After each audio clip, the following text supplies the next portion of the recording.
მოგესალმებით ძვირფასო ტელემაყურებლებო, ეთერშია პოლიტიკური კურა, მე მისი წამყვანი შავლე ჭყოიძე გახლავართ. დღეს სტუმრად მყავს ბატონი ლევან ჩხეიძე, ადვოკატი, უფლებადდამცველი. გასული კვირის განვითარებულ მოვლენებს მე მოვიხილავ ბატონ ლევანთან ერთად. ბატონ ლევან, დავიწყოთ თემა. წინა კვირაში ქართულმა ოცნება დაავნოსა საგამოძიებო კომისიის შექმნა და შექმნეს და ამ კვირიდან დაიწყო ამ კომისიას მუშაობა, რომელიც ეხება 2003-2014 წლებში, 12 წლებში უბრალოდ წინა ხელისუფლების მიერ ჩადენილ დანაშაულებათა გამოძიებას. თქვენ როგორ შეაფასებთ ბატონ ლევან აი ამ კომისიის საქმიანობას და არსებით განხილვებს, რაც დღევანდელი მდგომარეობით მიმდინარეობს საპარლამენტო კომისიაში? მოგესალმებით ბატონო შავლე, მივესალმებ თქვენს მაყურებელს. რა თქმა უნდა, შევაფასებდი უარყოფითად და დავარქვევით დროში და სივრცეში აცდენილ პროცესს. და რატომ? ეს პროცესი თუ ამ ხელისუფლებას სურდა რომ დაეწყო, ეს პროცესი უნდა დაეწყო დაახლოებით 2013 წლის გაზაფხულზე. ხო, მაგრამ მაშინ ხო ამბობენ ეს ხელისუფლება იმას, რომ ჩვენ კოჰაბიტაციაში ვიყავითო. მოდი ვთქვათ, რას ანუ ამერიკის ზეწოლითო. მოდი ვთქვათ, რას ნიშნავს კოჰაბიტაცია? რა თქმა უნდა, ზეწოლა ვინმე საერთოდ კოჰაბიტაცია საერთოდ სიტყვა რას ნიშნავს? სიტყვა იმას ნიშნავს, რომ კოჰაბიტაცია არის მშვიდობიანი თანაარსებობა განსხვავებული პოლიტიკური შეხედულებების მქონე ადამიანების. რას ნიშნავს კოჰაბიტაცია არ უნდა იყოს? ანუ ქვეყანაში ანუ ის რომ ამ ტერმინს აქამდე არ ხვავდეთ და ახალი ტერმინი გაჩნდა, ეს იმას ხო არ ნიშნავს, რომ ჩვენ ერთმანეთს უნდა დავერიოთ და განსხვავებული პოლიტიკური ნიშნის გამო ერთმანეთით დევნოთ. კოჰაბიტაცია სულადაც არ ნიშნავდა და არ ნიშნავს ესე თქვა დამნაშავე ადამიანებზე ხელის დაფარებას, ვინც 2013-2012 წელს რაიმე გარკვეული დანაშაული ჩაიდინა. არავითარ შემთხვევაში ეს ადამიანები დაჟილიყვნენ და ამას ჩარჩიდებოდა არანაირი საპარლამენტო კომისია. არსებობს სამართალდამცავი ორგანოები, შექმნილი იყო პროკურატურაში სპეციალური სამსახური, რომელიც და დღესაც შექმნილია და პრაქტიკულად რას აკეთებს, ვერც არ იცის, რაღაც სიმბოლური საქმეების გადაწყვეტით არის დამთავრებული, ერთი სერიოზული საქმე მაჩვენეთ, რომელიც თქვა წართმეული სერიოზული ბიზნესი, წართმეული სერიოზული ნუ გარკვეული ნაწილი ხო დაუბრუნეს ამ ხელისუფლების წარმოება. ლაპარაკი იყო რაღაც ავტომობილებზე. აი ის რო იყო, რა ქვია, პროკურორი რო არია, ირაკლი, რაღაც გვარია. ხშირად გამოდის ხოლმე. კი ბატონო, ვიცი ნადარეიშვილი. ხო, ნადარეიშვილი, აი მაგ ხო იყო მაგის ჯგუფის ხელმძღვანელი. ხო, მაგრამ ამ ჯგუფმა რა გააკეთა? ანუ მთელი ამ წლის განმავლობაში პირდაპირ თეატრალუკერის განცხადება იყო იუსტიციის პირველ ადმინისტრობის დროს, რომ დაახლოებით 8 მილიარდიან ზარალზე არის ლაპარაკი ჩვენი ქვეყნის მოქალაქეობისათვის მიყენებული და ამ სახელმწიფოს არ აქვს რესურსი და არც პოლიტიკური სურვილი, რომ ეს ზარალი აუნაზღაუროს ამ ხალხს. ანუ იმ ქონება, რომელიც წაართვეს. ეს არის ის ქონება, რომელიც ამ ხალხს წაართვეს და ეს ქონება ამ წინა ხელისუფლების წარმომადგენლებს ჯიბეში ხوار ჩაუდიან და ხوار წავიღეთ სახში. მათ ეს ქონება ადგილ გადასცეს სახელმწიფოს, შემდეგ სახელმწიფომ გამოიტანა კვლავ აუქციონზე და გაიყიდა ეს ქონება. ხო, მაგრამ თვითონ იყიდეს გარკვეულმა ნაწილად. აი მაგალითს მოვიყვან. თქვენ კარგად გახსოვთ კახალი ბიზნესმენი იყო ილია დალაქიშვილი. აჭარის აღორძინებაში იყო. მზიურის ისა რა ქვია, კომპანია რო ქონდა მზიურში, ხო გახსოვთ? მერე რომ იმას რა ქვია, ერეკლე კოდუას დედამ და სააკაშვილის დედამ რო განაიწილეს მათ რაღაც წილები. მოდი ესე ვთქვათ. თუ კი ასე, რა თქმა უნდა, ამას საპარლამენტო კომისია. აგერ არის ქონება, იქ არის ხელშეკრულებები, იქ არის აუქციონის შედეგები. რა თქმა უნდა საპარლამენტო კომისია. ხო, მაგრამ ეს კომისია ხომ გარდა ამ ქონებების საკუთრების გარდა აი ამ უდანაშაულო პატიმრებთან დაკავშირებით ასევე ქუჩაში უამრავ ხალხს და ხოცილ ხალხთან და ასევე კიდე პირველი განსაკუთრებით ერთი წუთი ავამთავრებ ბატონ ლევან ასევე 2008 წლის ომთან დაკავშირებით და სხვადასხვა თემებთან დაკავშირებით არის შექმნილი ეს კომისია. ანუ მოდი ესე ვთქვათ.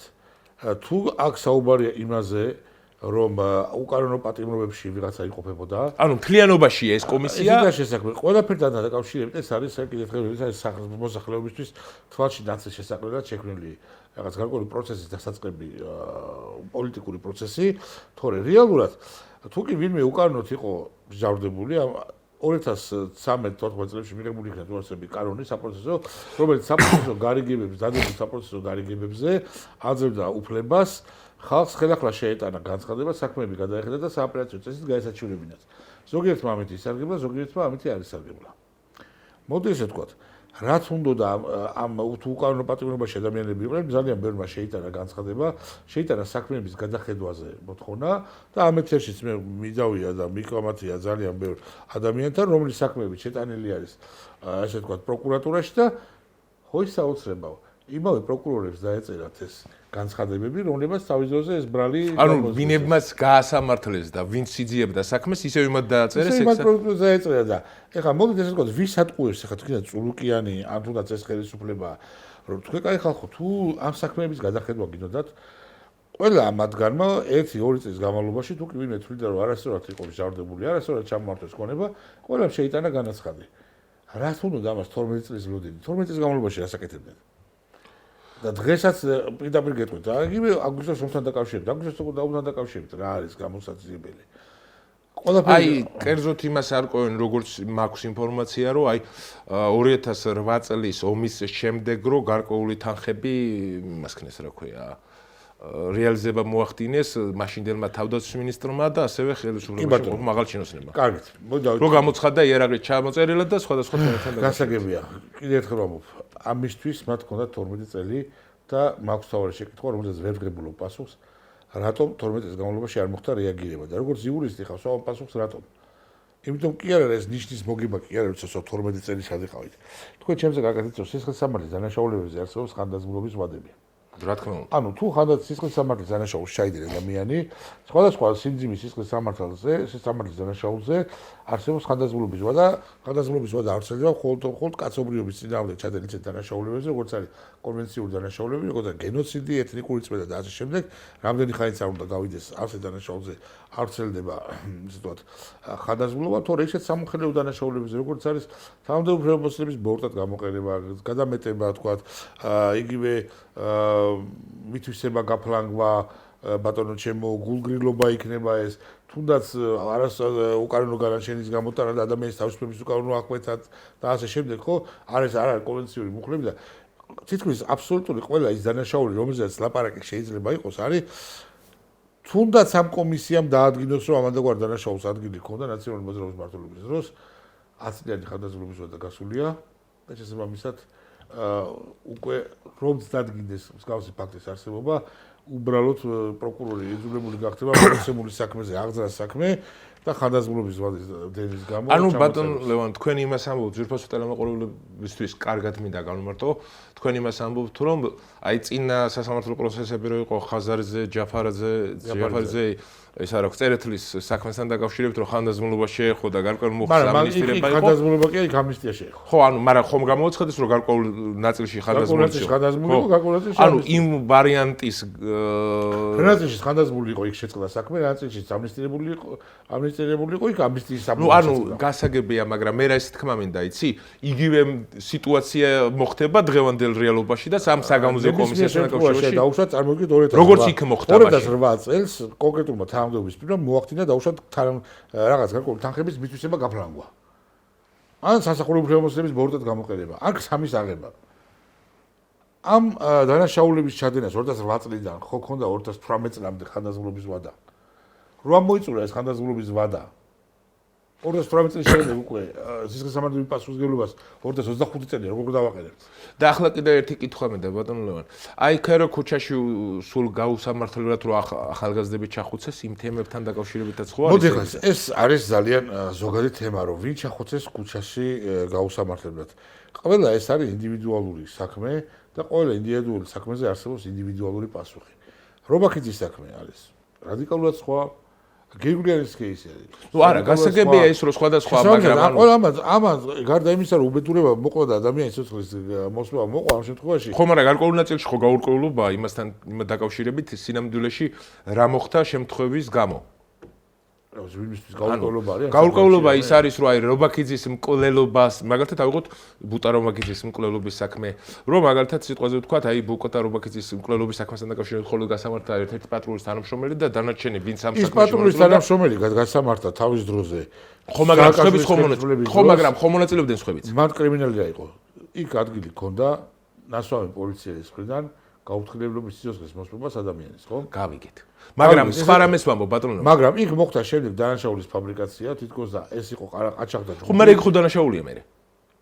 აპლიკაცია დანაშაული არ არის? კი ბატონო და ამ ხა გეკითხებით მე თქვენ რა თუნდა ამას 12 წელია ხელისუფლება არის აქ მოსული უკვე მე 4-ით არიან ხელისუფლებაში და რა საჭიროა ამისთვის საპარლამენტო კომისიის შექმნა. აი ამ კონკრეტული საქმის გამოსაძიებლად. აი კიდე არის სხვა საქმე, მაგალითად ზურაბ ვაზაგაშვილის საქმე, არის კიდე იმის ვაზაგაშვილის საქმე ყველა მეცის დასწრება. ვიცით, ასევე არის კიდე აი სამი ახალგაზრდა რო ჩაცხრილი სამგორის ნავთლუღის ეგ საქმის გამოძიებულია. ხო, მაგრამ გარკვეულ ნაწილში ხო არის გაურკვევლობა? და მოდი ესე ვთქვათ, რატომ არის გაურკვევლობა? ამ საქმეს პროკურორი არ ყავდა, მოსამართლე არ ყავდა, გაუნზებელი არ ყავდა, რატომ არის გაურკვევლობა? აქ გამოსაძიებელი ის კი არ არის, იქ რატომ მოხდა ეს თავის დროზე? გაურკვევლობა რატო არის ამ ხელისუფლების პირობებში? ის ვინც თორე მე ვიცი ხალხი დადიოდნენ მაგ საქმესთან დაკავშირებით და დაკითხვაზე დაყავდათ ხალხი. და გარკვეულ ნაწილში ხო ჩაიფარცხა გარკვეულ მიმართულებით? და ვის დროს ჩაიფარცხა? წინა ხელისუფლების დროს. არა. ამათ ეს საქმე როცა მიდიოდა და ამ საქმეებთან დაკავშირებით მიდიოდა საქმის გარკვევები, მე გეკითხები თითოეულ იმ საქმეზე, რომელიც განხილვაც ამ ხელისუფლების პირობებში მიდის, ვინმე თუ ხარ საქმის კურსი, რა მდგომარეობაშია მაგალითად ვაზაგაშვილის საქმე, რომელიც ამ ხელისუფლების პირობებში იხილებოდა და როგორ გადაწყდა. ვინმე თუ იცით. არ მაგალითად გეკითხებით იგივე სამი ახალგაზრდა საქმე, რომელიც სპეცოპერაციის დროს დახოცეს, ესე ვთქვათ, სამგორში, ხო? კი ბატონო. ეს საქმე თავიდანვე დაიწყო, როცა ხელისუფლება მოვიდა 2012-13 წლებში და უკვე 2025 წელია. აი გეკითხებით, სისხლის სამართლის საქმე იყო ამ საკითხთან დაკავშირებით აღზრული, სასამართლოც მიდიოდა, ვიცი ადამიანები დადიოდნენ, იკითხებოდნენ ამ საკითხთან დაკავშირებით. აი ვინმე თუ იცით, აი ამ ხელისუფლების მომხრეებს გეკითხებით, რა შედეგით დამთავრდა ეს სასამართლო? მე შედეგი ნამდვილად არ ვიცი. არც მე არ ვიცი. ვინმე ვიცით? რატო არ იცით? შეკითხები არ გაქვთ ხელისუფლებასთან? ხელისუფლების მომხრეებს გეკითხებით. ასევე არის ეს რა ქვია, გამცემლეძის საქმე, გიორგი გამცემლეძის. გიორგი გამცემლეძე კი ბატონო, რატომ მოხდა? მე როგორც ვიცი, გიორგი გამცემლეძე იყო თანამშრომელი გამგეობის, რომელიც სახში მიდიოდა, არ დაემორჩილა პატრულის მოთხოვნას, ავტომობილით მას გამოეკიდა პატრულმა დაუწყო სროლა და ამ დროს სახლთან მისული ადამიანი უკვე უნდა გადმოსულიყო სახლთან ახლოს, მოხდა მისი თუ არ ვცდები ეს საქმეა, ხო? ხო, მაგრამ ეგ იმას არ ამართლებს, რომ რო არ დაემორჩილა, ცეცხლი გაუხსნა. მე არ გეუბნებით, რომ არ ამართლებს მეთქი, მაგრამ კიდევ ერთხელ გეუბნებით, ეს საქმე როცა მოხდა ჭირის უფლად ვიყავი და მივიდე მიუსანძებე იმ ოჯახს ეს ხდებოდა 2008 წლის არჩევნების დროს. ჯერ 2008 წლის ომამდე ეს ხდებოდა სადღაც აპრილ-მაისში, ხო? კიდევ ერთხელ გეკითხებით, ეს საქმე მეც კარგად ვიცნობ გიორგის მამას ბატონ ჯამბურს. ხო და სვავ შეკითხვას 2012 წელი დამთავრდა, გადავირჩიეთ სააკაშვილი, მოვიდა ქართული ოცნება. დაიღძრა ამ საქმესთან დაკავშირებით ხელახლა საქმე გამოძიება, რა ხდება? 12 წელია. იგივე შეკითხვა მაქვს. ვინმე მიცით ამის შედეგი? აგიხსნეს, განგიმარტეს, რატომ? რატომ არ სვავთ ამ შეკითხვებს? ის შეკითხვები რო გაქვთ, რა ხდებოდა 2003-2012 წლებში? შეკითხვა არ გაგაჩნიათ 2012 წლის მერე ამ საქმეებზე რა ხდება? 8 წუთია საქმედან ტუტერი ეყრება და კაჩუნის საქმის გარკვევაში არ ხართ რა ხდება ამ საქმესთან დაკავშირებით და მარტო საარჩევნო სპეკულაციისთვის უნდა ეს მიცვალებულები. ამას ვერ ხვდებით? ხო, მაგრამ კიდევ ერთ რამეს ვიტყვი ბატონო ლევან, აი ამ თემასთან დაკავშირებით კიდე მინდა შევეხო იმ სამხედრო მიმართულებით თემებს, ეს არის მუხროვანის ამბოხი, რის შედეგადაც გარდაიცვალა პოლკოვნიკი გია კრიალაშვილი სპეცოპერაციის შედეგად და დაპატიმრებული იქნა მასთან ერთად ორი პიროვნება. ასევე 2008 წლის საომარი მოქმედების შედეგად დაწერილი პატაკი, რომელიც სერჟანტმა ცხონებულმა როინ შავაძემ დაწერა მთავარსარდლის სახელზე, რასაც შეეწირა როინ შავაძის სიცოცხლე.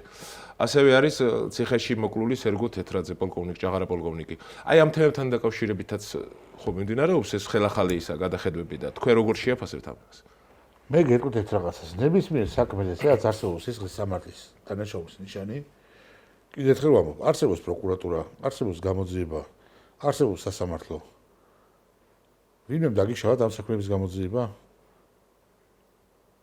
რა თუნდა ამას საპარლამენტო კომისია? საპარლამენტო კომისიამ როგორ უნდა გამოიძიოს თეთრაძის დაუშვათ დაღუპვის საქმე ციხეში? რანაირად? აი რანაირად უნდა გამოიძიოს ნებისმიერ თუნდაც იგივე თქვა მუხროვანის ამბოხის საქმე საპარლამენტო კომისიამ. ეს არის კონკრეტული ძიების საქმე. ეს არის კონკრეტული ძიების საქმე. ერთ რამეს ჩავამატებ.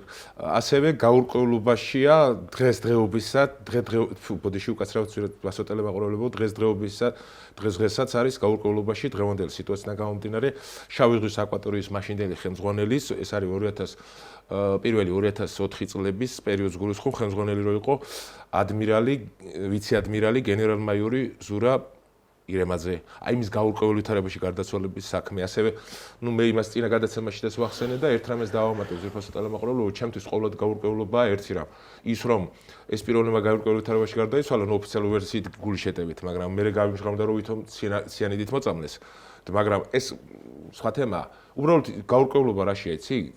ადმირალის კვლელობის შემდეგ 43-ის წინ გაურკვეველ ვითარებაში ავარიაში დაიღუპა მისი სიძე, რომელიც იყო მისი მარჯვენა ხელი. ამ ყველაფერს ხო გამოძიება უნდა? რატომ მოხდა ეს ყველაფერი? გეთანხმებით. ვიღაცამ გავხნა, მე გამოვიძიო? არა, ბატონო, ვიღაცამ ხომ უნდა გოს პასუხი.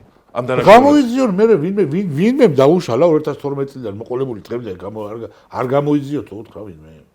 ხო, მაგრამ ამათმა ხო განაცხადეს ამ ხელისუფლებამ, რომ 2023 წლამდე ჩვენ მაინც ზეწოლის განვიცდიდით ამერიკელი მოუთხეს, რომ ამერიკიდან ადმირალი რომაკლეს მაგის ბატონო, მე მაგის თქმა არ მინდა, ანუ მე სხვა რამეს გულისხმობ, ანუ წინა ხელისუფლების მიერ ჩადენილ დანაშაულებთან დაკავშირებით არაფერი ზეწოლა არ ყოფილა, არანაირი ზეწოლა არ იყო, პირდაპირ გეუბნებით. ზეწოლა კი არ იყო, იყო ერთი რაღაც, რომ პოლიტიკურ რეპრესიას ნუ ექნება ადგილიო. ეს იყო მოთხოვნა. ანუ პოლიტიკური ნიშნით ნუდაჟით ადამიანებს მარცხაჯულება განახორციელეთ წესიერად თუ ამაზე იყო ლაპარაკი.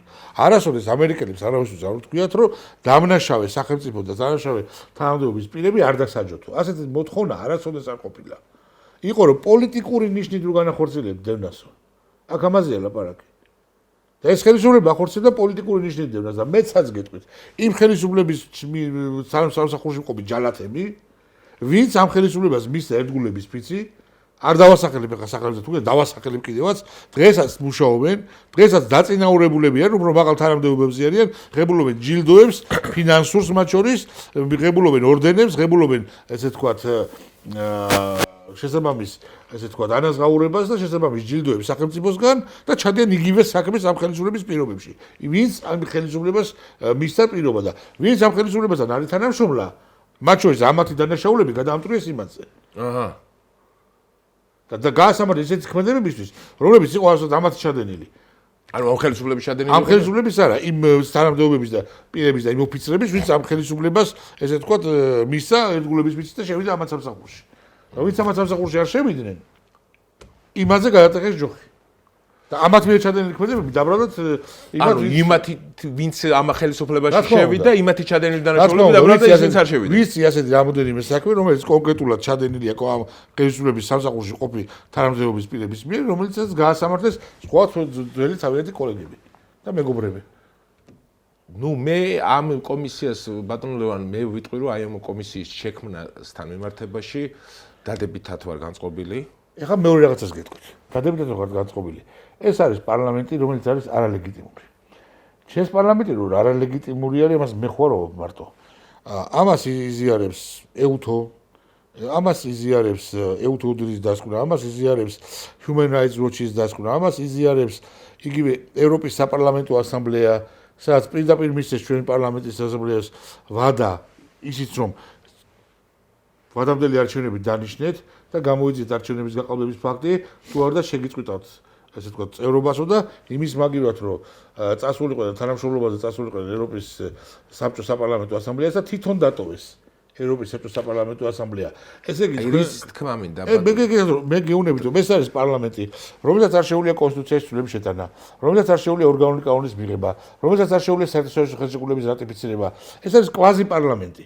თან კიდე საკითხი დგას მისი ლეგიტიმაციის შესაბამისად ეს არის არალეგიტიმური პარლამენტი და მე რო ვიყო მაგალითად ჩემთან შეკითხვები გქონდეთ მე ასეთ პარლამენტის კომისიასთან არ ვითანამშრომლებდი იმ მოტივით რომ ეს არის პირველ რიგში არალეგიტიმური და მე კიდე გეტყვით მეორე ნებისმიერ საკითხთან დაკავშირებით ადამიანს აქვს კონსტიტუციური უფლება დამეთანხმებით არ მისცეს ჩვენება იმ თემასთან და იმ საკითხთან დაკავშირებით რომელიც უშუალოდ მას ეხება აქედან გამომდინარე მე რომ ეხებოდეს ეს საკითხი და მე რომ მიბარებდნენ ჩემს მიერ განხორციელებულ ქმედებებზე, არ და მაშინ მე არაფერი არ ჩამიდენია, მე ვიყავ ჩვეულებრივი ოპოზიციონერი, ნაციონალური მოძრაობის წინააღმდეგ მიბრძოლი 2012 წლებში და არანაირი მსგავსი არ, მაგრამ მე რო ყოფილიყავ თანამდებობის პირი და ჩემს მიმართ იყოს გარკვეული შეკითხვები, მე აუცილებლად გამოვიყენებდი კონსტიტუციის შესაბამის ბუხს, რომლის მიხედვითაც ეს ხა რო აგიხსნათ რას ნიშნავს, შეგახსენებთ ამერიკული ძალიან კარგი მხატვრული ფილმი არის, რომ ესე ვთქვათ გავახალისოთ ჩვენი ესე ვთქვათ მაყურებელი ნათლი მამა 2, როდესაც იქ იბარებენ მაიკლ კორლეონეს სენატში, საგამოძიებო კომისიაში. კი ბატონო და იქ მაიკლ პენტენჯერის ეუბნებიან, რომ ესე იგი ის კორლეონე გამოიყენებს მეოთხე შესწორებას ამერიკის კონსტიტუციის და კონსტიტუციის მეოთხე შესწორება გახდათ ის, რომ არავინ არ არის ვალდებული მისცეს საკუთარი თავის და საკუთარი ახლობლის წინააღმდეგ ჩვენება და ეს პრინციპი ჩვენს კონსტიტუციაშიც არის ჩადებული და აქედან გამომდინარე მეც მაგალითად აი სწორედ აი ამ პრინციპით ვისარგებლებდი და ის რომ არ მოხვედრილიყავი სისხლის სამართლებრივი პასუხისმგებლობის ქვეშ, თორე ისე პოლიტიკური мотиваცია იქნებოდა რომ მე არ ვაღიარებ ამ პარლამენტს, არ ვაღიარებ ამ პარლამენტის მიერ დანიშნულ საგამოძიებო კომისიას, მაგრამ ვინაიდან ეს ფორმალური საფუძველი არ არის საკმარისი რომ ავიცინოთ ეს საკუთარ პასუხისმგებლობა, მე არ ვარ ვალდებული საკუთარ თავთან დაკავშირებით, საკუთარ ქმედებებთან დაკავშირებით მივცე საკუთარი თავის წინააღმდეგ ჩვენება და აი სწორედ ამ მოტივით მე უარს განვაცხადებდი და ვერავინ ვერაფერს ვერ მიზამდა ამასთან დაკავშირებით პატივცემულობას და ამ კომისია თუ კი ვინმეს დაგიბარებთ და იმ მოხელეებს რომელსაც საუბარი არის თქვენ საკითხთან დაკავშირებით ეს არის სწორედ ის გასაღები რომ თქვენ არ ხართ ვალდებული მისცეთ თქვენ თავის წინააღმდეგ ჩვენება და ამით ერთის მხრივ აიცილებთ არალეგიტიმური პარლამენტის არალეგიტიმური საგამოძიებო კომისიისგან დაკითხვას და მეორეს მხრივ სამართლებრივადაც ვერავინ ვერ შემოგედებათ თუ რატო არ თანამშრომლობთ კომისიასთან თქვენ არ ხართ ვალდებული მისცეთ საკუთარ თავთან დაკავშირებით და საკუთარ ახლობლებთან დაკავშირებით ჩვენება. თქვენ ახსენეთ ბატონ ლევან რომ არჩევნები გაყალბდა. აი ახლა მე ერთ მაგალითს მოვიტან. სანამ სხვა თემასთან მიმართებაში გადავიდე, ჩვენ კარგად გვახსოვს არჩევნებამდე ოპოზიციური პარტიის გარკვეული ნაწილი ლიდერებისა ეს იყო ნიკა მელიას და გვარამიას ახალი ასევე ლილოს პარტია და სხვა რამოდენიმე პარტიები რომლებიც მეტროებში და სხვადასხვა ადგილებში უკეთებდნენ ელექტრონულ არჩევნებს რეკლამირებას. თუმცა არჩევნები რო ჩატარდა, მე განაცხადეს რომ გაყალბდა. მანამდე აცხადებდნენ რომ გაყალბების შანსი იყო ძალიან მცირე და წარმოუდგენელი. ხო, ანუ გაყალბდა, ხო? ხო, ანუ მე იცი ისი თქმა მინდა თუ აქამდე წარმოუდგენელი იყო არჩევნების გაყალბება აი ამ პროგრამირებით არჩევნების მერე როგორ აღმოჩნდა გაყალბებული არჩევნები. ანუ მექანიზმი აღიხსნა თუ არა, მე მექანიზმს არ გულისხმობ ბატონო ლევან, მე სხვა რამეს გულისხმობ. ანუ უყურე რა ხდება. იმ ხელისუფლება, ანუ ოპოზიციაში ვიყავით გარკვეული ჯგუფი ადამიანების ოპოზიციაში, რომლებიც უხსნიდით მათ და მეუბნებოდ ეს არჩევნები გაყალბდება და შეიძლება ყოველთვის გვედაებოდი და გვეუბნებოდი არა ხა ესეც სისტემა რომ სხვა რაღაცის თქმა მინდა ბატონო ანუ მე გაუყალბეს ხო ანუ მე გაუყალბეთ იმ სქემით რომელსაც ჩვენ მეუბნებოდით ხო მაგრამ ანუ იმის თქმა მინდა რომ აი სიტყვაზე ვთქვათ და ოპოზიციაში მყოფი პარტიებს მართლა როგორც აცხადებდნენ კოალიციური ხელისუფლება შეექმნათ მაშინ ხელისუფლებაში მყოფი პარტია ხო გადავიდა ოპოზიციაში მათ უნდა ეყვირათ ის რომ არჩევნები გაყალბდა ხო ეთქო თქვენ რა არის ის სისტემა როგორ მუშაობს გაყალბების და იმიტომ თორე ამ სისტემის გაყალბების შესაძლებლობა აქვს მხოლოდ იმას ვის აკონტროლებს კომისიას და აკონტროლებს ხო მაგრამ იქ ანუ ეცოთ ოპოზიცია ვერ აკონტროლებს ის პროგრამა სხვა რამეს პროგრამირების საფუძველზე ისინი ხო უკეთებდნენ რეკლამას ბატონო ლევან რომ გაყალბების ალბათობა არის ძალიან არანაირი წვდომა მათ პროგრამასთან არ ქონდათ არჩევნების გაყალბება შეუძლია იმას, ვინც ახდენს ამორჩეველთა სიის ფორმირებას და შემდეგ ამორჩეველთა სიის ჩათვლას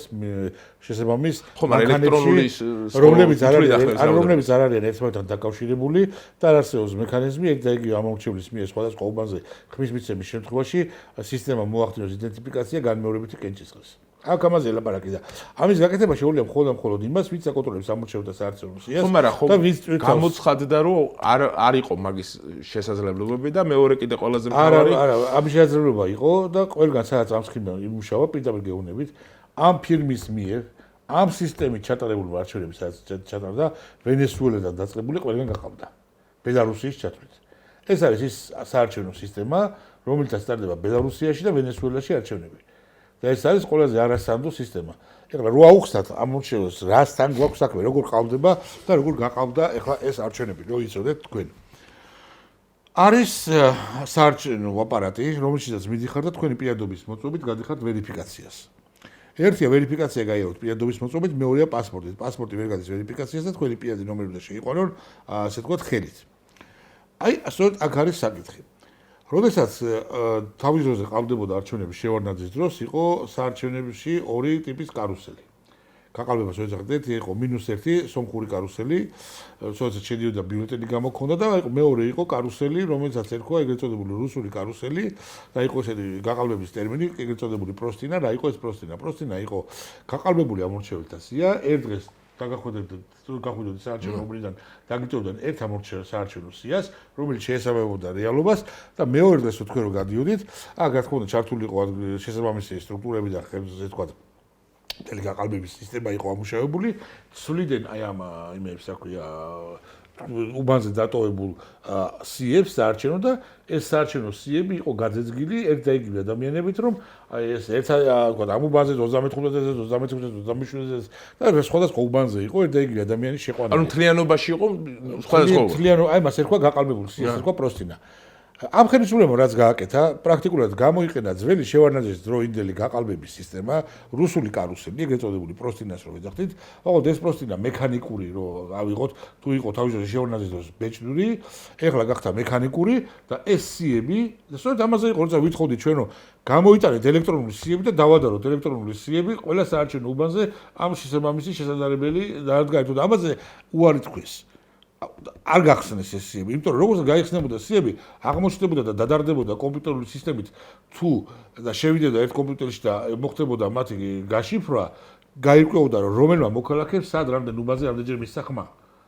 ანუ ერთი და იგივე მოქალაქე რამოდენიმე უბანზე, მაგრამ ხო იყო მაგის განცხადებას ბატონო ლევან რომ ოფიციალურად როში რაღაც ექსპერტიზა თუ რაღაც ჩაუტარდა მაგებას და იქ განაცხადა რომ ერთი და იგივე მოქალაქეს არ შეუძლია აპარატი შეუძლია და გეტყვით რატო არჩევნებში მიღოს არ შეუძლია იმ შემთხვევაში თუ სისტემა იქნება ჩართული ერთიან სისტემაში და თქვენ მიხვალთ ვერიფიკაციას გაივლით თქვენი პირადი მოწმობით ერთ უბანზე როგორც კი მეორე უბანზე შეხვდა თქვენი პირადობის მოწმობა შეიყვანთ სისტემაში იქ უკვე თუ სისტემა ჩართულია ყველა ერთმანეთთან თქვენი პირადობის ნომრით ეგრევე მიხვდება სისტემა რომ თქვენ მეორეჯერაც ხმას აღვერდება ხო მაგრამ ხო იყო ჩართულიო რა თლიანობაში სისტემა არ იყო ჩართული სწორედ ამას იყო და ამაზე აპელირებდა ცენტრალურ საარჩევნო კომისიას და ყველა რომ ესე იგი თქვენი მისვლა თქვენ თუ მიყვეთ ერთ საარჩევნო უბანზე და მიეცეთ ხმა ეს არ არის სისტემაში ჩართული და ვერცად ვერ აისახება თქვენის მიერ მიცემული ხმაო ანუ არ კონტროლდებაო ხვდებით ანუ ამით ვითომ კონტროლისგან დაიცვეს რომ ვის მიცემ ხმას არ გამოჩნდება და მაგრამ რეალურად მოხდა ის რომ თქვენს თუ მიხვდებით რამდენიმე უბანზე ეს მანქანა დაანადგარები ერთმანეთთან სისტემურად არ იყვნენ დაკავშირებული ხო მაგრამ აი მეორე რაღაცა მინდა ბატონო ლევან თქვა კარგი იმ უბანზე სხვადასხვა უბანზე მაგრამ საარჩევნო მიმართულებით ხო არის ესეთი რაღაცა რომ ჩაწერილი პიროვნება რომელიც არის საუბნო უბანზე მიმაგრებული საუბნოზე როგორ შეუძლია მეორე უბანზე მივიდეს და იქ სხვაგან მიცეს ხმა ძალიან მარტივად იმიტომ რომ გეუბნების სიას თქვენ აკონტროლებთ და მე რო იცით რომ ვარ თქვენ გაყალბების ჯგუფში შემავალი თქვენს მიერ შეყვანილი ვარ რამდენიმე საარჩევნო უბნის სიაში და მე ხო ვიცი ეს უბნები სადაც არის დავივლი ამ უბნებს და დღის განმავლობაში 10-12 უბანზე უპრობლემოდ მივარ და მივცემ ხმას ანუ თქვენ იმას ამბობთ რომ ამ ფორმატით გაყალბდა ეს რა თქმა უნდა ისე რომ ვერავინ ვერ გაიგებს რომ მე სად რომელ უბანზე მივეცი ხმა იმიტომ რომ სისტემა არ არის ჩართული და ჩემი იდენტიფიცირება ვერ ხდება ხო მაგრამ ესეთი რაღაცა არავის არ განუცხადებია ბატონო ლევან გეუბნებით მე ამას ვეუბნებოდი რომ ასე გაგიყალბებდნენ თვითონაც მიხვდნენ რომ ასე გაუყალბეს მაგრამ უკვე გვიანი იყო ანუ ყველაფერი რა თქმა უნდა გაშიფრული იყო გვიან ეს მე კი არ ვიცოდი ეს ჩვენ გვითხრეს და გვიცოდით რომ ამ კომპანიის მიერ წარმოებული ამ სისტემით სადაც ჩატარდა არჩევნები გეუბნებით ვენესუელაში გაყავდა ბელარუსი ატარებს ამარჩევნებს და ყველა ტოტალიტარული სახელმწიფო ნახეთ უბრალოდ ამ კომპანიის მიერ წარმოებული ვინ შემოიტანა საქართველოში რამდენ ქვეყანაში ტარდება და ყველა არჩევნებთან დაკავშირებით სადაც ეს კომპანია ატარებს არჩევნებს ყველგან პრობლემები არის და ყველგან დემოკრატიასთან დაკავშირებით კითხვის ნიშნებია დასმული და ყველგან იგივე მდგომარეობა რაც ჩვენთან საქართველოში ну მე მაგაში მეტრაკლებად შეიძლება რაღაცებში მქონდეს მიღება იმას რა ქვია ფაქტები თან მიმართებაში მაგრამ სრულებით ვიტყვი ერთ რამეს რომ საბოლოოდ მაინც ვერ დაგეთანხმებით იმიტომ რომ მე მაგასთან შეხება პირადად არ მქონია და მე ნამდვილად ძვირფასო ტელემოყრილო მე ნამდვილად ვიყავი დარწმუნებული იმაში რომ არჩევნები ჩატარდა სუფთად სუფთად გაყავდა არა სუფთად გაყავდა არჩევნები არა სუფთად გაყავდა და ეს გაყალბების სისტემა იყო შექმნილი თავიდანვე და ზუსტად იცოდნენ ამათმა რამდენი ხმა ქონდა წინასწარ მიღებული თითოეული ხმა წინასწარ იყო გათვლილი ანუ ის უმაღლეს დონეზე ჩადაეს 1.200.000 ხმა წინასწარ იცოდნენ ზუსტად იცოდნენ რამდენ ხმას აიღებდნენ რა რესურსს ამუშავებდნენ რა რესურსს აიღებდნენ რეალურად რა რესურსი ჰქონდა დაახლოებით ოპოზიციას ესეც ზუსტად კარგად იცოდნენ და პირდაპირ გეტყვი სახელობით იცოდნენ ვინ ვის მისცა ხმა სახელობით იმიტომ რომ იმუშავეს უმაღლეს დონეზე და შესაბამისად ამისი არ დანახვა არ შეიძლება რეალურად აქ იდგა ყოფნა არ ყოფნის საკითხი და სიცოცხლისა და სიკვდილის საკითხი მათთვის ამ ხელისუფლებისთვის, იმიტომ რომ ამ არჩევნების წაგება ნიშნავდა ძალიან ბევრი რამის დაკარგვას მათთვის. ძალიან ბევრი რამის დაკარგვას, არა მარტო უბრალოდ სახელმწიფო თანამდებობების, არამედ უამრავი კითხვის ნიშნები, რომლებიც არსებობს და მოუვა თავის დროზე დრო და შეიქმნება მსგავსი კომისია მომავალ პარლამენტებშიც, რომელიც ასევე დაინტერესდება 2012 წლიდან მოყოლებული მმართველობის კანონიერების საკითხებით და შესაბამისად ძალიან ბევრი შეკითხვები არსებობს და სწორედ ამ შეკითხვების რო თავია ერედებინათ, სწორედ ამიტომაც გააყალბეს ეს არჩევნები და იმიტომ რომ კიდევ გეუბნებით ეს არის უბრალოდ ხელისუფლების დაკარგვა. ეს იყო მატერიალური სარგებლის დაკარგვა, მატერიალური უშუალებელი ინტერესია, უშუალებელი კორუფციული ინტერესები აქვს ამ ხელისუფლებას. გარდა ამისა, სიკვდილის სიცოცხლის მომენტი აქვს ზოგიერთებს ამ ხელისუფლებაში და კიდევ ერთხელ გეუბნებით, რომ ძალიან ცუდად დაამთავრებს ეს ხელისუფლება, როდესაც დაამთავრებს, იმიტომ რომ ძალიან ბევრი სისხლის სამართლის დანაშაულზე მოუწევს პასუხისგება ამ ხელისუფლებაში. კერძოდ ბიუსაბიუჯეტო სახსრების, ესე ვთქვათ, განიავება მითვისება გაფრანგვაზე. ნუ მე მაგაში ვერ დაგეთანხმებით, ჯერჯერობით ბატონო ლევან. თქვენ შეგიძლიათ არ დამეთანხმოთ და ამისი ფუფუნება მომავალი გვიჩვენებს რა როგორ არის. კი ბატონო. ბატონო ლევან, მე მეორე კითხვაზე მინდა გადავიდე. ორშაბათს ანუ ამ კვირაში ორშაბათს საპარლამენტო უმრავლესობის ლიდერმა და ფრაქციის ხელმძღვანელმა მამუკა დინარაძემ ბრიფინგზე განაცხადა, რომ საქართველოს სისხლის სამართლის კოდექსში აღდგება მუხლი, რომელიც 2007 წლის აპრილში წინა ხელისუფლებამ გაუქმა, ეს არის ღალატის მუხლი. თქვენ როგორ შეაფასებთ დინარაძის აი ამ ბრიფინგზე განცხადებულ იმას? მე ძვირფასო ტელემაყურებლებო, აი ამ მუხლის სისხლის სამართლის კოდექსში დაბრუნებასთან დაკავშირებით მივესალმები, იმედია მართლა ზუსტად ისე იქნება, როგორც მამუკა დინარაძემ განაცხადა, რომ ღალატის მუხლი აღდგება სისხლის სამართლის კოდექსში. მარტო ღალატის მუხლი არის სახელმწიფო ღალატის მუხლის ხო ძვირფასო ტელემაყურებლებო, არის მუხლი, რომელიც უშუალოდ იძიებს სხვადასხვა მიმართულებით, მაგრამ ერთ რამეს ვეტყვი ძვირფას ხალხს და ასევე ძვირფას ტელემაყურებლებს და მოუწოდებ ხელისუფლებას. გარდა ამისა, მე ძალიან მოხარული ვიქნები და მაქვს იმედი იმისა, რომ ძვირფასი ტელემაყურებლებს მოხარული ვიქნებიან თუ აღადგენენ საქართველოს პროკურატურაში სამხედრო პროკურატურას, რომელსაც აქვს უფლება გამოიძიოს სახელმწიფოს წინაშე ჩადენილი დანაშაულები და აი ამ თემასთან დაკავშირებით ბატონო ლევან, თქვენ როგორ შეაფასებთ აი ამ ყველაფერს, რადგანაც მე ამ წუთას ვისაუბრე. პირველ რიგში გეტყვით, რომ ვერ დაგეთანხმებით და ვერც მამუკას ვერ დავეთანხმებ იმაში, რომ თითქოს რაღაცა აღდგება და თითქოს წინა ხელისუფლების დროს რაღაცა მუხლი გაუქმდა. არაფერი არ გაუქმებულა. მუხლი ისევე დარჩა, დეფინიცია ისევე დარჩა ქმედების, აქ უბრალოდ მუხლს შეეცვალა სახელი. და ნაცვლად სამშობლოს ღალატისა ეწოდა უცხო ქვეყნის სპეცსამსახურებთან, აი ჯაშუშობას საქართველოს ჯაშუშობას ხომ უსხოთ ბატონო? ესე ქვია, უცხო ქვეყნის ანუ პირდაპირ ქვია მუხლს ასე. უცხო ქვეყნის სპეცსამსახურებთან საქართველოს ინტერესების საწინააღმდეგოდ თანამშრომლობა. ასე შეიცვალა სამშობლოს ღალატის ცნება. ისაც თქვენ გეუბნებიან სამშობლოს ღალატი, ხო, ამაში რა იგულისხმება? გააჩნია რა დეფინიციით შემოიღებენ. თუ გავითვალისწინებთ, რომ ტოტალიტარული მიდრეკილებები აქვს ამ ხელისუფლებას, რომელიც დღეს გვყავს, სავარაუდოდ ეს იქნება აზრის სიტყვის გამოხატვის თავისუფლების შეზღუდვა და მაგალითად სავარაუდოდ შესაძლებელია თქვენ თუ იტყვით საზოგადოებრივ, რომ საქართველოში არ არის დემოკრატია, საქართველოში ადგილი აქვს პოლიტიკურ ნიშნით ადამიანების დევნას, თუ იტყვით, რომ საქართველოში ადგილი აქვს ადამიანების წამებას, ესეც ქონდა ადგილი და სამართლის საქმე აღძრული. საქართველოში ყავს პოლიტპატიმრები, 51 პოლიტპატიმარი ყავს, ხო? შესაბამისად, ეს შეიძლება ჩაგითვალონ ტოტალიტარულ სისტემაში, როგორც ეს ხდებოდა საბჭოთა კავშირის დროს და გამუხლით გაგასამართლონ. და შეგახსენებთ, რომ ასეთი მუხლით თავის დროზე გაასამართლეს ამბროსი ხელაია მაგალითად. დაიჭირეს კალისტრატე ცინცაძე, რომელმაც მიწერა თავის დროზე თორს ვენესიის კონფერენცია იყო, ხო, საქართველოს. კი, კალისტრატე ცინცაძე იყო იმ მემორანდუმის თან ავტორი, რომელიც პატრეკმა ამბროსი ხელაიამ დაწერა. კი ბატონო, შესაბამისად, აი ასეთი განცხადებების გამო ჩათვალონ, რომ აი თქვენ საქართველოს ინტერესების წინააღმდეგ ხართ და დაუშვათ სამშობლოს ღალატობთ. თუ კი თქვენ გამოხვალთ ხელისუფლებას და მის ქმედებას გააკრიტიკებთ და მიქცენ პასუხისგებაში. ან თუ ხო, მე ასე იმაჩნია, თორე რეალურად მოდი სიმართლე ვთქვათ, 13 წელი დაიწყო ეს ხელისუფლება ყავს. ერთი გამოვლენილი უცხო ქვეყნის, ნებისმიერი ქვეყნის, ერთი გამოვლენილი ჯაშუში თუ გინახავთ. მე ჯერჯერობით არ მინახავს. ეს არის სახელმწიფო, რომელიც მდებარეობს სოფლიოში გეოპოლიტიკურად, სტრატეგიულად მნიშვნელოვან ადგილზე, სადაც გადის სტრატეგიულად მნიშვნელოვანი, ესე ვთქვათ, სახმელეთო, სარკინიგზო, პორტები გვაქვს სტრატეგიულად მნიშვნელოვანი, საზღვაო პორტები. ეს არის ადგილი, რა ვიცი, საიდანაც გიდა სამხედრო, პოლიტიკური, ეკონომიკური უზარმაზარი ინტერესები იკვეთება ზე სახელმწიფოების. გაძეძგილია ქვეყანა უცხოური შპიონაჟით და ერთი აგენტი არ გამოვიდა 12 წელიწადში. და თქვენ რა გინდა თქვათ, რომ ის რომ მუხლს ერქვა სამშობლო ღალატის ნაცვლად უცხო ქვეყნის სპეცსამსახურებთან თანამშრომლობის, ესე ვთქვათ, საქართველოს ინტერესების აწევს, ეს უშლიდათ მათ ხელს აგენტების გამოვლენაში?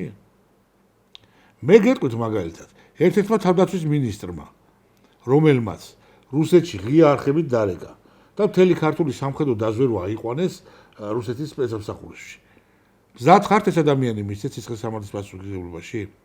ხართ ეს ადამიანები მისცეთ სისხლისამართლის პასუხისმგებლობაში, რომელიც ამერიკელების დაფინანსებით შექმნეს საქართველოში თავდაცვის სამინისტროს ალტერნატიული ოპტიკურ ბოჭკოვანი ინტერნეტ ხაზი, რათა საქართველოს თავდაცვის შემთხვევაში უზრუნველყოფილიყო თავდაცვის სისტემის ესე ვთქვათ ინტერნეტის დახაკვის შესაძლებლობა და ჩვენი თავდაცვის სამინისტროს საინფორმაციო უზრუნველყოფილი 20 მილიონიანი პროექტი იყო ამერიკელების მიერ ჩადებული, რომელიც ესე ვთქვათ კაბელების საქმე რო ერქვა და ამ ხელისუფლებამ სხვათა შორის ჩაშალა და ჩააგდო ეს 20 მილიონიანი დაფინანსება და რუსეთს ხელში ჩაუგდო მთელი ესე ვთქვათ ინფორმაცია ჩვენი ესე ვთქვათ სამხედრო სისტემის საინფორმაციო უსაფრთხოების.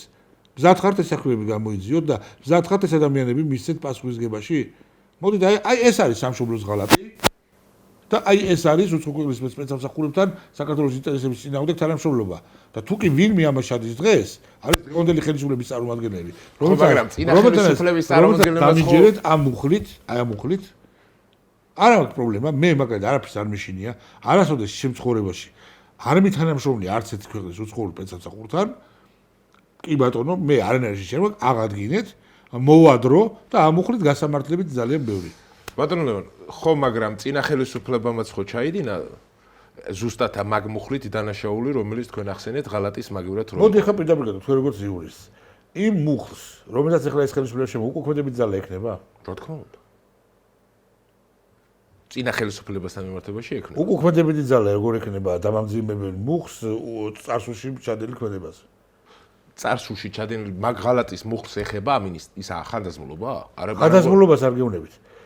ნორმა, რომელიც ადგენს პასუხისმგებლობას, ხელახლა. წარსულში ჩადენილ ქმედებაზე ხო არ გწელდება? თუ ის ადგენს ხარისხობარეობას. გააჩნია ერთ-ერთ შემთხვევაში და ჩადენილ დანაშაულს. აქ ხანდაზმულობაზე არ არის ლაპარაკი, აქ ლაპარაკია იმაზე, რომ ქმედება, რომელიც დღეს გამოცხადდება კრიმინალად და რომელიც კრიმინალად არ ითვლებოდა მაშინ, ამ მუხლს, ეს თუ ეს დამამძიმებელი მუხლია, წარსულში ჩადენილ ქმედებაზე ვერ გაავრცელებ. ესა კონსტიტუციური პრინციპის დარღვევა არის. ეს მომავალში თუ იმუშავებს, თორე წარსულთან დაკავშირებით, რაც აქამდე მოხდა, მას არანაირი ესე ვთქვათ. ანუ ესე იგი თქვენ იმის თქვა გინდათ ბატონო ლევან ძვირფასო ტელემოყარეულობ, რომ წინა ხელისუფლებაში ვინებიც იყვნენ და რა დანაშაულების ჩაიდინეს იმივე მუხლის მიხედვით, მასზე ვერ გავრცელდება. ვერ გავრცელდება. მაგრამ მეორე სისხლის სამართლის სპეციალისტი ბრძანდებით და იცით რომ სისხლის სამართლის საქმე იხილება იმ კანონმდებლობით, რა თქმა უნდა, რომელიც მოქმედებდა მისი ჩადენის მომენტში. კი ბატონო, მაგრამ მაგრამ შესაძლებელია გამოყენებული იყოს თანამდებობა ახალი კანონმდებლობა, თუ იგი ამსუბუქებს ხარის მდგომარეობას, მაგრამ თუ ახალი კანონმდებლობა ამძიმებს ხარის პასუხისმგებლობას, მას უკუქმედებითი ძალა არ აქვს. ეს არის კონსტიტუციური პრინციპი. მაგალითად გავუდინე კიდევ ხელოვნების ხალხო, რომ თვალში გაყრიან ნაცარს და გაახილეს. და მეორე რაღაცა მინდა ბატონო ლევან კიდევ თქვა. აი, იგივე მუხლებით ხო იყვნენ გასამართლებლები, ისევ იგივე შევეხები, მუხროვანის ამბოხის მონაწილეები. მე ისინი ასევე ხო იყვნენ გასამართლებლები, გენერალი კობალაძე, იყო ლამის გასამართლეს ხონებული. ისინი გასამართლეს პოლკოვნიკი სერგო თეთრაძე, რომელიც მაგის მუხლით იყო დაკავებული. და ასევე ბოდიში უკაცრავად თქვენთან ერთად თქვენ აღხსენეთ რომ 2013-2012 წლამდე ხელისუფლება 2012 წლის ჩათვლით ნაცების ხელისუფლებას წინააღმდეგებოდი და ვებრძოდიო. აი, ფოტოგრაფების საქმეც ხომ აქ საქმეში შედის. მაგრამ მაშინ ისინი გაასაბარეს შესაბამისი მუხლით, როცა ხო, ხო, მაგრამ მუხლი რო სამშობლოს ღალატი არ იყო, ეს უცხო ქვეყნის. ხო, მაგას ვამბობ. ისინი გაასამართლეს იმ მუხლით. ფაქტურად ხო, ღალატად გამოდიოდა. ღალატად გამოდიოდა, ეს იყო მუხლი უცხო ქვეყნის სპეცსამსახურებთან თანამშრომლობა საქართველოს ეროვნული ინტერესების წინააღმდეგ. ასე ქვია მუხლს. და ამ მუხლით გაასამართლეს ეს ხალხი. გეთანხმებით, რო გაასამართლეს, მაგრამ მე სხვა რამის თქმა მინდა ბატონო.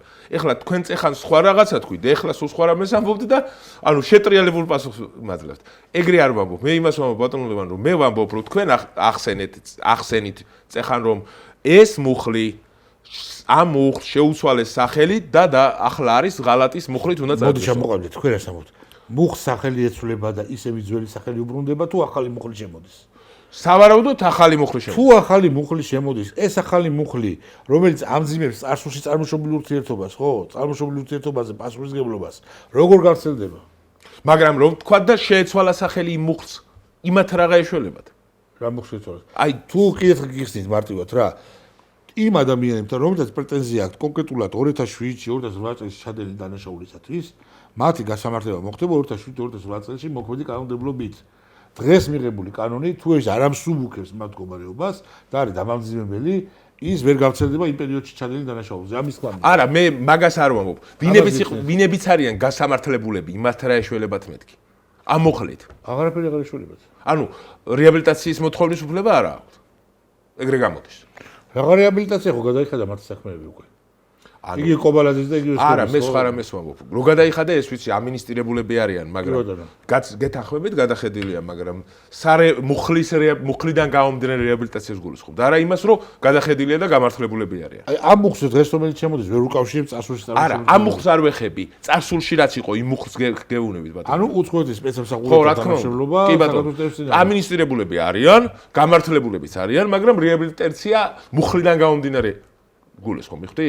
რეაბილიტაცია მათ სასამართლომ უნდა მოახდინოს. ხო იცით? რა თქმა უნდა, გეთანხმებით. თუ არ მოახდინე ამ სასამართლომ რეაბილიტაცია, სასამართლოს ვის კონტროლის ქვეშ არის?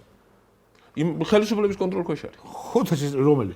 ამ ხელისუფლების ქვეშ. კი ბატონო და მე შესაძლოა დათუნდა ამაზე საპარლამენტო კომისია და რა კანონის მიღება სასამართლოს ქვეყნის ეს მოახდინეთ ამ ხალხის რეაბილიტაცია ბატონო. დაგიშალათ ვინმე თუ რა?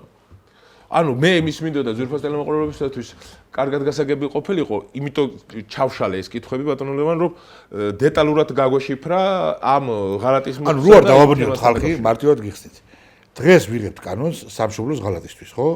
რომელიც ამძიმებს იმ დაუშვათ ქმედებას, რომელიც ჩაიდინა ვიღაცა პიროვნებამ 2008 წელს. 2008-ში არა, 2003-დან 2012 წელს. არა, მნიშვნელობა. თუნდაც 2025 წელი. კი ბატონო. 2025 წელს მივიღეთ დამამძიმებელი კანონი. სისხლის სამართალში და ზოგიერთ საკონსტიტუციო სამართალში არსებობს პრინციპი. ქმედებას თუ აცხადებ დღეს დანაშაულად, ან დღეს ამძიმებ კონკრეტული ქმედებისთვის სასჯელს, ასეთ კანონს უკვე ქმედებითი ძალა, ანუ წარსულში ჩადენილი დანაშაულზე გავლენა არ აქვს. თუ ამსუბუქებს დამნაშავის მდგომარეობას, მაშინ მოქმედებს ეს კანონი.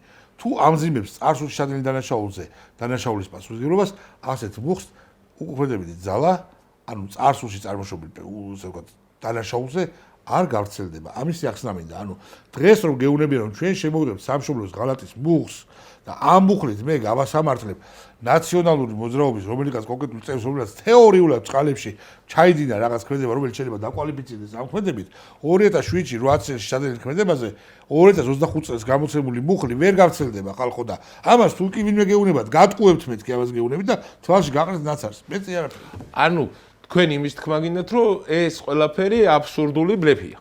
მე არ მინდა კონსტიტუცია ამბობს ამას. და ეს კონსტიტუცია ჩემი დაწერილი არის, ის ყობახეთის დაწერილი კონსტიტუცია ბატონო. ძალიან კარგი ბატონო ლევან. შემდეგ თემას მინდა შევეხო, ეს არის მოკლედ ესე იგი დავიღალე ამ სანქციების გამოცემით და ბოლოს და ბოლოს ან დაამთავრონ ეს სანქციების გამოწერა ამ ხელისუფლების წარმომადგენლებზე და ან საერთოდ ბოლომდე გამოვიდონ. ნუ მე არ ვეთანხმები სანქციებს ხელისუფლების წარმომადგენლებთან მიმართებაში, მაგრამ რა შეკითხვებს თქვენს ვავთ აქ, მაგრამ ანუ მე ჩემს ბატონო ჩემს მაგრამ შეიძლება თქვენი აზრი მოიცნო, რომ რატო არ ეთანხმებით საქართველოს ხელისუფლების წარმომადგენლების მიმართ სანქციების დაწესებას. ანუ მე იმიტომ არ ვეთანხმები, რომ უყურე რა ხდება ბატონო ლევან. მე იმიტომ არ ვეთანხმები სანქციების დაწესებას საქართველოს ხელისუფლების მიმართებაში, რომ ამ ხელისუფლებასთან მიმართებაში ესეთი რაღაცაა. ნუ გასაგებია მიმართებები გარკვეულ მიმართულებებთან მიმართებაში, მაგრამ ერთი რამე მინდა ვთქვა. სანქციები იმისთვის დაუწესეს, რომ ამერიკის შეერთებული შტატების ელჩს დაეტაკა ჩვენი პრემიერ-მინისტრი. არა.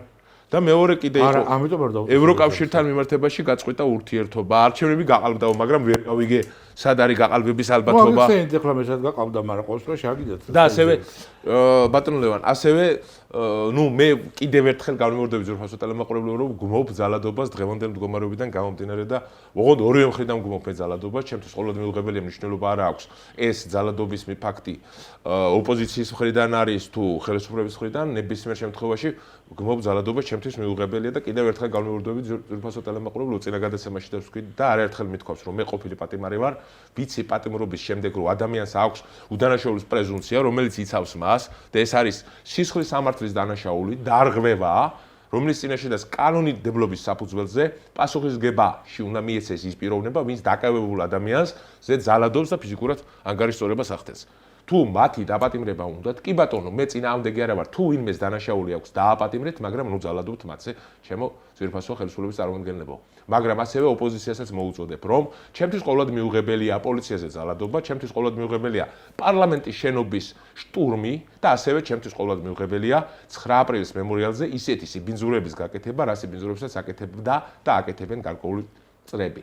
აქედან გამომდინარე, ბატონო ლევან, მე ვგმობ ამ ორივე მხარის ძალადობას. ჩემთვის ყოველად მიუღებელია. იმიტომ რომ საქართველოს პარლამენტი არის ადგილი, სადაც არის განისვენებს ყველა გაყვირით იმას, რომ რუსეთის მიერ ოკუპირებულია საქართველო. 20% კი ბატონო გეთახმებით. მაგრამ ჩვენ ერთ რამეს გვავიწყდება ძვირფასო ტელემაყურებლებო, ის რომ 1921 წლის 25 თებერვლის ჩათვლით რუსეთ საქართველოს ოკუპაციის პერიოდში, საომარი მოქმედების დროს დაიღუპა იუნკერები, რომლებიც არის საკითხთან აკავშირია. ერთი წამი დავამთავრე. იუნკერებს აკავშირია. იუნკერები, სხვა რამეს ვამ ბატონო, დავამთავრე, ბოდიში. სხვა რამეს რომ მაგას გეუნებით. ხო და დავამთავრე. მე კითხეთ, რატომ არ ეთანხმებით ხო და მე ავხსენი რატომაც არ ველაპარაკებთ იუნკერებზე. არა, მე ავხსენი რატომაც არ ვეთანხმები სანქციებს. და მე უბრალოდ იმას ვამბობ, რომ უყურე რატომ ვამბობ ამ იუნკერებთან დაკავშირებით. იქ განისვენებენ პარლამენტის შენობის ქვეშ. ხო მართალია? იუნკერების ცხედრები. ხო? პატივი ვიცეთ. კი ბატონო. ხო, პატივი ვიცეთ იმ ძეგლს, სადაც განისვენებენ იუნკერები, რომლებიც რუსეთის წინააღმდეგ იბრძოდნენ და თავი გაწირეს ჩვენი ქვეყნის გულისთვის. ასევე პატივი ვიცეთ ძვირფასო მეგობრებო 9 აპრილის მემორიალს საქართველოს დამოუკიდებლობა. კარგი იქნება ახსოვდეთ სხვათა შორის იმ ხალხსაც, ვინც შიგნიძის და დღეს გარკვეულად დაბლოკა საქართველოს ესე ვთქვათ ინტეგრაცია ევროპისკენ და დასავლეთისკენ და ხელს უწყობს საქართველოს იზოლაციაში დარჩენას, რაც რუსეთისთვის არის ძალიან ესე ვთქვათ მოსახერხებელი სტრატეგიული მდგომარეობა. ასევე არის 9 აპრილის მემორიალი, სადაც დაიღვარა სისხლი საქართველოს მოვლენებიდან გამომდინარე 1988-99 წლებში მოვლენებიდან გამომდინარე 99 წლის 9 აპრილს ჩვენი ქართველი მოსახლეობა შეეწირა რუსეთის სადამსჯელო რაზმს, რომ დაარბიეს მიტინგი. ამიტომ შემოკარგებო, კიდევ განმეორდები, ბოდიში მოვიხდი, უკვე მესამედ ვამბობ, რომ გმობ ორივე მხრიდან ძალადობას. რაც შეეხება სანქციებს ვილაპარაკეთ, იუნკერებს ვილაპარაკეთ, მაგრამ სანქციებს რატო ემხრობით მაინც არ გითხარით. კაი ბატონო, თქვენი უფლება. სანქციებს არ ვემხრობი. ხო, რატო არ ემხრობით, მაინც არ გითხარით. და თქვენი აზრი მაინტერესებს. აი ამ ევროკავშირის სანქციებთან დაკავშირებით ბატონო. რა თქმა უნდა, არც მე მიხარია, როდესაც ჩემი ქვეყნის სახელმწიფო მოხელეებს ასანქცირებენ. ეს რა თქმა უნდა, უდიდეს ზიანს აყენებს საქართველოს იმიჯს და ავტორიტეტს საერთაშორისო დონეზე. ჩვენს ეკონომიკას, ჩვენს ყოველდღიურ ყოფიერებას. ის რომ ტურისტებმა იკლო, ის რომ ვაჭრობამ იკლო საერთაშორისო, ხო, ეს ყველაფერი ჩვენს ჯიბეზე აისახება, ასე ვთქვათ, ცუდად. რა თქმა უნდა, მეც არ მიხარია. მე არ მიხარია, რომ ცხოვრობ იმ ქვეყანაში, რომლის შინაგან საქმეთა მინისტრიც არის მაგნიტსკის სიაში შეყვანილი. რაც არიან ტერორისტები. ხო, მაგრამ მიზეზი რატოა შეყვანილი? მიზეზი არის შეყვანილი იმიტომ, რომ მისმა უწყებამ 300 ადამიანი აწამა. და ამასთან დაკავშირებით ეს 300 ადამიანის ეს ადამიანების არსებობს ამ ადამიანებთან დაკავშირებით სისხლისამართლის საქმეები აღძრული, არსებობს სამედიცინო დასკვნები, ყველა ადამიანთან დაკავშირებით 300-ზე მეტი ადამიანია ნაწამები 350-მდე, ყველაზე არსებობს სამედიცინო დასკვნა, რომ ისინი იყვნენ დაექვემდებარებიან წამებას.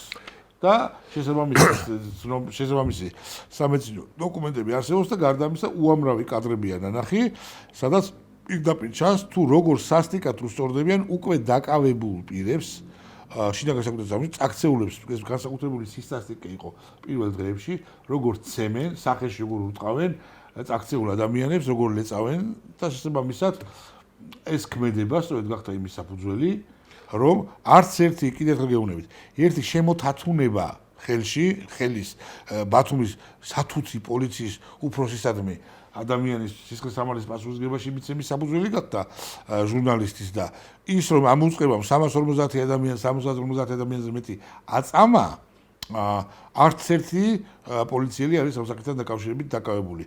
აი ეს არის ამ ხელისუფლების სამართალი და ამიტომაც აძლევენ მათ და სამართლიანად შეყავთ ასე ვთქვათ საკითხი. ერთი კარგი კითხვა გვაქვს ბატონო ლევან. კარგით. ავიღოთ ესა, მაგრამ აი წინა ხელისუფლებას ეხები ისევე ჩვენ კარგად გვახსოვს 2007 წლის მოვლენები და 2011 წლის მოვლენებიც, ხო? მაშინ ხო შინაგან საქმეთა მინისტრი ვანო მერაბიშვილი იყო. რატო არ შეიყვანეს მაგნისკის სიაში მაშინ? იმიტომ ხო არა რომ ამერიკის შეერთებული შტატების მიერ მართული ხელისუფლება იყო და ესენი არ არიან მართულები. მიზეზი ეგ ხო არ არის? მოდი მაშინ ეს ხელისუფლება იმთავითო იყო მართული და ეს ხელისუფლება იმთავითო არის რუსეთისგან მართული ხელისუფლება. კარგი, გასაგებია თქვენი აზრი, მაგრამ მე ისევ განმეორდები. რატომ არ შეიყვანეს ვანო მერაბიშვილი მაგნისკის სიაში? მაშინაც ხო აწამეს? სისხლიღვარეს რუსთაველის პროსპექტზე და 2011 წელს და 2007 წელს რამები იყო, ხო გახსოვთ კარგად? მე მახსოვს ძალიან კარგად რა იყო. ანუ კითხვას ვამ, ისინი ის რატო არ შეიყვანეს მაგნისკის სიაში? მაშინაც ხო იყო მაგნისკის სია. მაშინაც იყო კი. და რატო არ შეიყვანეს ვანო მერაბიშვილი? მოდი ესე თქვა და მათ მიერ მართული შინაგან საქმეთა სამინისტროს გარკვეული ნაწილი, რომელიც არის სანქცირებული. რატო არ დაასანქცირეს მაშინ? არ დაასანქცირეს, იმიტომ რომ მათი ქმედება ჩათვალეს იყო კანონის ჩარჩოში. და ეს არ არის კანონის ჩარჩოში? ეს არ არის კანონის ჩარჩოში. ხო, ეგრე არ გამოდის ბატონო ლევან. თუ დანაშაულია, ესეც დანაშაულია და ისიც დანაშაული იყო. არ გამოდის კი არა, ფაქტია გამოდის. ფაქტია ეს ადამიანები არიან მაგნისკის სიაში და ისინი ვერასოდეს ვერ შევიდნენ ამერიკის შეერთებული შტატების ტერიტორიაზე. და ზუსტად მაგის თქმა მინდა მეთქი. კაი, 350 მე კიდევ განმეორდები ბატონო. და ამერიკის შეერთებული შტატების გავლით ვერასოდეს გაატარებენ. ბატონო ლევან, კიდევ ერთხელ განმეორდები. მე ვგმობ ძალადობას ხელისუფლების მხრიდანაც და ოპოზიციის მხრიდანაც. კი ბატონო, გასაგებია რომ 350 ადამიანი არის დაზარალებული აი ამ ხელისუფლების მიერ. მაგრამ 2007-2011 წლის მოვლენებთან დაკავშირებითაც უამრავი ადამიანი რომელ წელს? 2007 წლის 7 ნოემბერი და 2011 წლის 26 მაისის მოვლენებს გულისხმობ. კერძოდ 2011 წლის 26 მაისის მოვლენებს, როდესაც პარლამენტის წინ რუსთაველის პროსპექტზე უამრავი ადამიანი დაარბიეს, სისხლით იყო მოთხრილი იქაურობა, რომელიც მერე იმ ხელისუფლების მთავარსარდალმა ყოფილმა პრეზიდენტმა სააკაშვილმა მოარეცხინა და აი ამ სისხლიან ქუჩაში ჩაიბარა ალბომი. ანუ რატომ არ შეიყვანეს? შეიძლება დაგისვათ. რა უნდა იქნას სააკაშვილს? უნდა ჩაეგდოს სახელმწიფო დღესასწაული? კაცო, სახელმწიფო დღესასწაულს არ გულისხმობ, მე სხვა რამეს ვამბობ. რატომ არ შეიყვანეს მაგნისკის სიაში მაშინდელი შინაგან საქმეთა მინისტრი ვანო მერაბიშვილი და მაშინდელი შინაგან საქმეთა სამინისტროს გარკვეული თანამდებობის პირები, რატო არ მოხდა მათზე სანქცირება? იმიტომ რომ მათ მიერ მართული იყვნენ და მაგის გამო? ეხლა თქვენ თო გაიცით პასუხი თქვენ შეკითხვას და მე რატომ მეკითხებით? მაგ შეკითხვას მე კი ამ უნდა მისვათ. აი, მიმზადეთ სახელმწიფო დეპარტამენტში პრესკონფერენციაზე და უშте შეკითხვა სახელმწიფო დეპარტამენტის წარმომადგენელს და გაგცემ პასუხი. ხო, ანუ საინტერესოა, ზურფასო ტელემაყურებელო, თან ძალიან საინტერესოა. არ ჩათვალეს ის საკმარისით საკმარის ასე ვთქვათ, მტკიცებულება და მეტი მტკიცებულება რა იყო ბატონო ლევან? აი კიდევ ერთხელ მოდი მე გასაგებია საფოლიციო ბრუტალობა პირდაპირ გეტყვით, საფოლიციო ბრუტალობა აი ამ პერიოდში 20 ხელისუფლების მხრიდან ბევრად მეტი იყო, ვიდრე სააკაშვილის. ხო, მაგრამ ამ ხელისუფლების პერიოდში სისხლი ხო არ დაღურილა? როგორ არ დაიღო რა? იმდენი?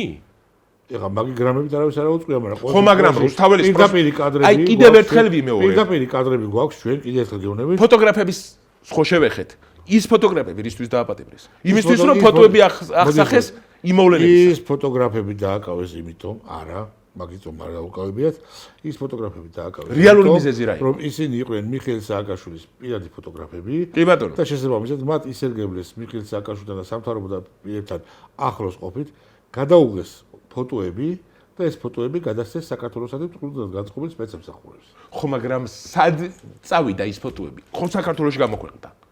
ეს 2011 წლის 26 წლის მაისის ბატონო, შესაბამისად მე გეტყვით რომ ესე იგი, ბოდიში ბატონო ლევან, კიდევ ერთხელ განმეორდები ზურფასო ტელემოყრუთ. თქვენ იმას მეუნებით, რომ ამ ადამიანებმა ის არგენტინის სახელმწიფო ხელისუფლების თანამდებობის პირთან ახლოს ყოფნით, გადაუღეს კადრები, მათ შორის პირადი ისე თქვა. ანუ ემაკ კადრებს არ ვეხები. და ეს კადრები გამოუღეს. ანუ გასაგებია, მე მაგ კადრებს არ ვეხები. მე ვეხები 2011 წლის 26 მაისის მოვლენების კადრებს, სადაც არიან ასახულები. ამ ქმედებისთვის არავინ არ დაუჭერით.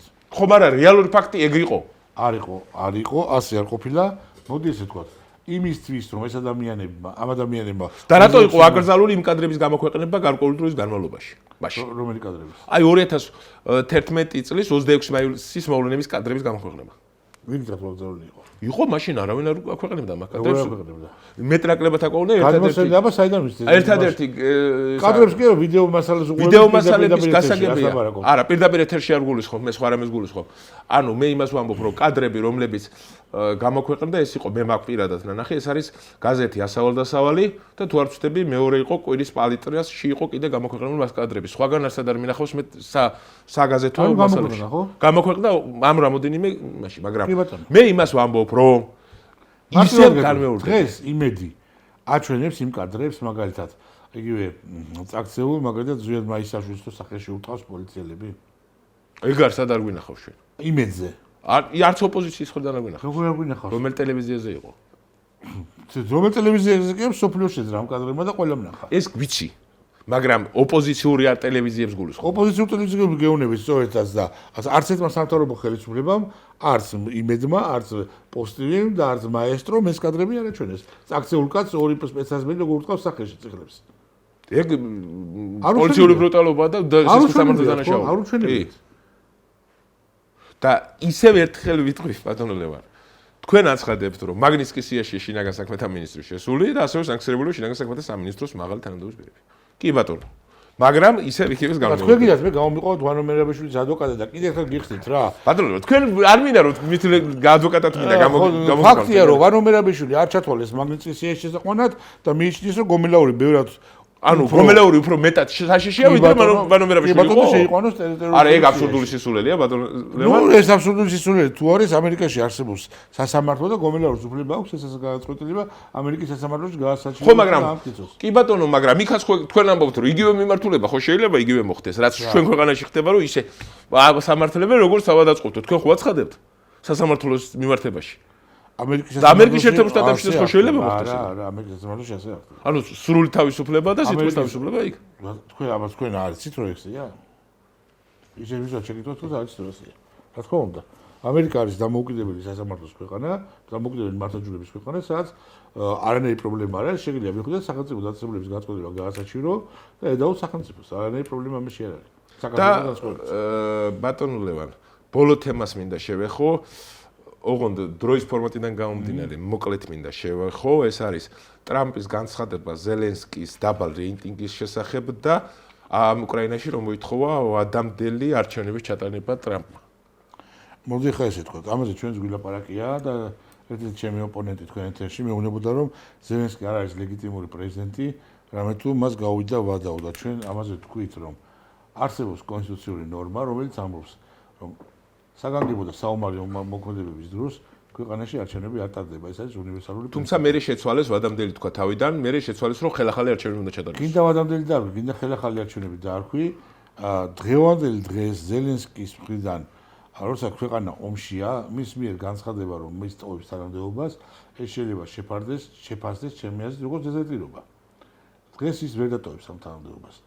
აქედან გამომდინარე, სანამ მიმდინარეობს ომი, მას იურიდიული საფუძველი იმისა, რომ ჩაატაროს არჩევნები და ამასთან დაკავშირებით ძალიან კარგად უპასუხა თავად რუბიომ, ძალიან კარგად უპასუხა ამასთან დაკავშირებით ამერიკაში თვითონ რესპუბლიკური პარტიის შემადგენლობამ, ძალიან დიდი კრიტიკა დაიმსახურა ტრამპს საფრანგეთის პრეზიდენტისგან, ჩეხეთის პრეზიდენტისგან, გერმანიის სახელმწიფო, ესე ვთქვათ, კანცლერისგან და რიტორიკა შეცვალა.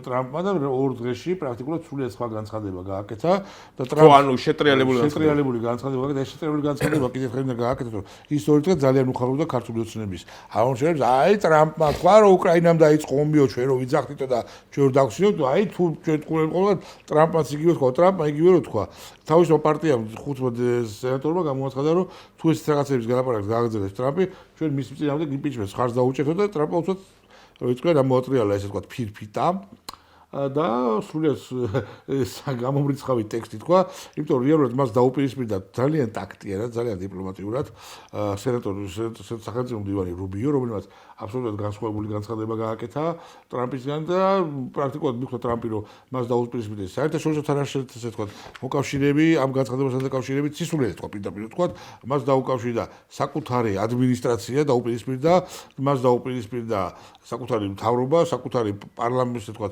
სენატი და რასაუბრია საკუთარი პარტიაში მნიშვნელოვანი თანამდებობის პირები და აქედან გამომდინარე იძულებული გახდა ეს განცხადება გააკეთებინა რომ უკრაინამ დაიწყო ომი და უკრაინა შეეძლო ომის თავიდან დაცილება. რეალურად ტრამპი ამით რას ცდილობდა? გეტყვით, ტრამპი ამით ცდილობდა მოლაპარაკებებს კიევთან და რათა კიევი დაეყენებინა მძიმე მდგომარეობაში, რათა მიეღო სტრატეგიულ ესე თქვა წიაღისეულზე, რომელიც უკრაინაში არსებობს 50-50-ზე გაყოფა. საბოლოო ჯამში მოხდა ისე რომ ძალიან კარგი განცხადება მოყვა ამას შემდეგ ისე ამერიკის შეერთებული შტატებიდან რომ ის სტრატეგიული წიაღისეული რომელსაც ტრამპს უნდა რომ 50-50-ში გაიყოს უკრაინასთან მდებარეობს რუსეთის მიერ ოკუპირებულ ტერიტორიაზე. ის მის შეკითხვა. ანუ ფაქტურად რუსეთის კი ბატონო. თუ გინდა ანუ პრაქტიკულად ტრამპი ცდილობდა მოუკლავი დათვის ტყავის გაყოფას. და შესაბამისად ანუ ძალიან ძნელი ხა გამოხვიდა და აქედან არ მინდა მე გოგა ხაინდრავას და ვიღაცების დავების გავსვა და ბაიდენს რო რაღაცებს აქედან ზარქუებს და ვიღაცებს კიდევ ბაიდენს აქედან მოუწოდა რაღაც სისულელეს, მაგრამ ამერიკის პრეზიდენტი ესე შემთხვევით ხოლმე ხდება ადამიანი, მაგრამ ამერიკის პრეზიდენტის ძალიან შეუფერებელი განცხადება გააკეთა თავად ტრამპმა, რომ პირდაპირ გეუბნებით უკრაინას დაადანაშაულა ომის დაწყებაში და მოითხოვა ესე თქვათ შეეჩერებინათ დახმარება თუ უკრაინა არ წარმოვიდოდა მის მოთხოვნებზე და ითხოვდა შეთანხმებას ისეთ ნედლეულზე და ისეთ რესურსზე, რომელიც რუსეთის მიერ ოკუპირებულ ტერიტორიაზე იყო და პრაქტიკულად ძალიან ცუდად გამოვიდა ეს ტრამპს.